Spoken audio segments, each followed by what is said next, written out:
Nice steak, peppers, onions, bit of garlic and a nice fresh coffee. All the way out here. Stunning. So what's a 15-minute city and where did the idea come from?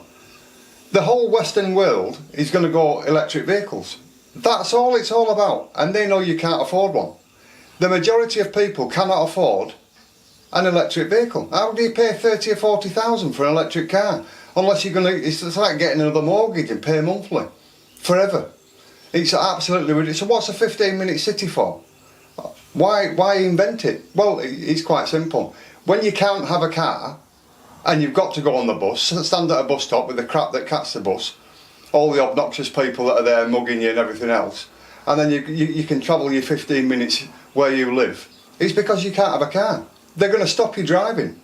And don't kid yourself that an electric vehicle is going to be the be-all and end-all of everything, because it's not. Because I'll tell you this, once they stop diesel and petrol, they're going to charge you an arm and a leg to drive everywhere. All these ULIS cameras and all this other nonsense in Leeds and wherever, Edinburgh and all these other places, London, they're going to charge you a fortune to drive in there. They're going to get money out of you somehow. They're going to lose billions off fuel. They're going to get it somewhere. Or put your tax up to 50%. They're going to get it somehow. But a 15-minute city is purely designed because they know you can't drive. What's going to happen? They're stopping you from living in a van in any city. That'll come out in every city, these ULEZ zones, so that you can't live and work in a van, because they want you living in a flat or a house, and they want you paying electric, gas, council tax, water, TV licence and every other bill you can imagine to get as much money out of your wages as humanly possible. My wife got a tax rebate and she says, oh, look at that tax rebate, great. I said, it's not great, it's your money. They're only giving you back what they took off you. It isn't what they're giving you. Anyway, that's a different story. But that's what a 15-minute city is all about. It's because you're not going to be able to drive. You can't drive anywhere. So when you've no car and you're walking, I think what we should do, if that's what they're going to do, I mean, don't forget, 500 million Chinese and at least 500 million Indians and countless how many others in Bolivia and Brazil and everywhere else are all cooking on a wood fire for breakfast, dinner and tea. So our little island is not going to make any difference whatsoever. And their consumption of fuel is going through the roof. China is still building coal-fired power stations, but we're not allowed to. Because we're an island. I don't know why. It's ridiculous.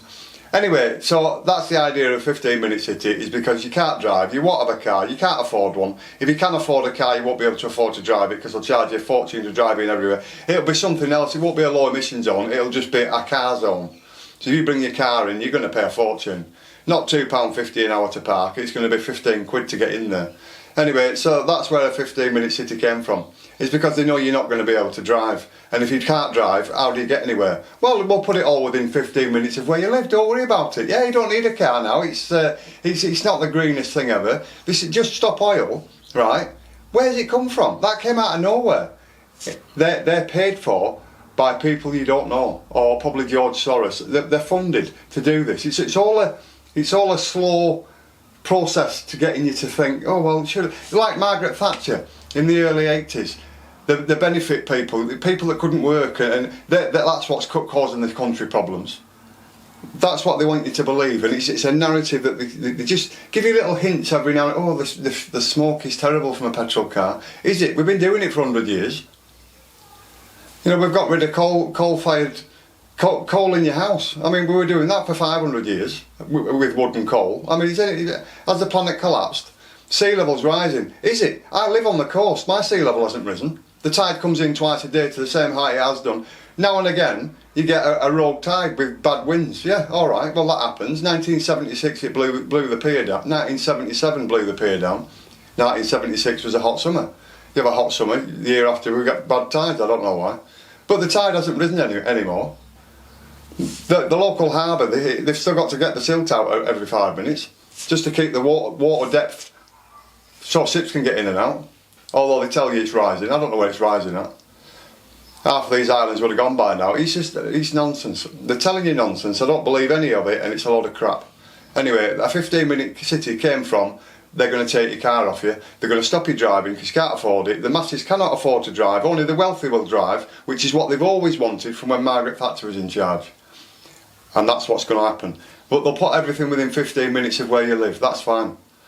Yeah, cheers for that.